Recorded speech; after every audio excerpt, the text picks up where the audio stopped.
দর্শক, শুরুতেই জানিয়ে দেব শিরোনাম।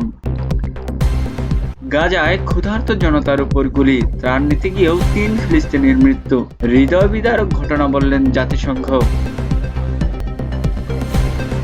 রাশিয়ার সম্ভাব্য হামলা ঠেকাতে ১০০ বিলিয়ন ইউরোর অস্ত্র তহবিল গঠনের অনুমোদন। EU security action for Europe নামের নতুন প্রকল্প চালুর উদ্যোগ। ভারতে আবারও বাড়ছে করোনা সংক্রমণ।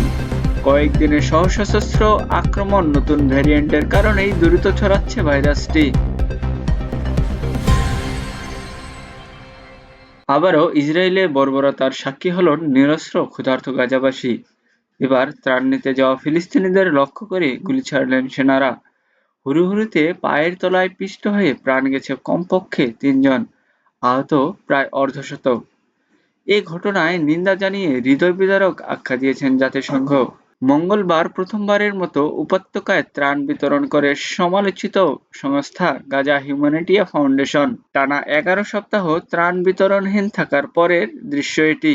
সেই ত্রাণ পেতেই যুদ্ধবিধ্বস্ত গাজার আরেক যুদ্ধ নেমেছে ফিলিস্তিনিরা। বিশাল জনসংখ্যার বিপরীতে মাত্র ৮,০০০ খাদ্য বক্স বিতরণ করেন সংস্থাটি। তবুও এক মুঠো খাবার আশায় জীবন বাজি রেখে গাজাবাসীর এই ছুটোছুটি।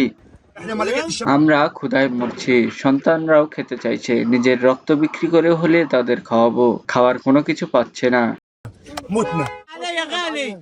আগে আরো মোটা ছিলাম, খাওয়ার কিছুই এখন আর অবশিষ্ট নেই। কেউ যদি আমাকে ধাক্কাও দেয় মনে হয় মারা যাব। যুদ্ধ চাই না, শুধু খাবার চাই।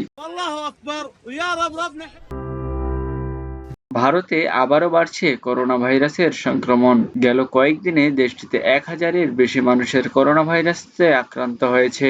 রাজধানী দিল্লিতে এরই মধ্যে আক্রমণ হয়েছে অন্তত ১০৪ জন। সবচেয়ে বেশি আক্রান্ত হয়েছে কেরালা ও মহারাষ্ট্র রাজ্যের বাসিন্দারা। বিভিন্ন রাজ্যের মধ্যে মারা গিয়েছে অন্তত ৭ জন ভারতীয়।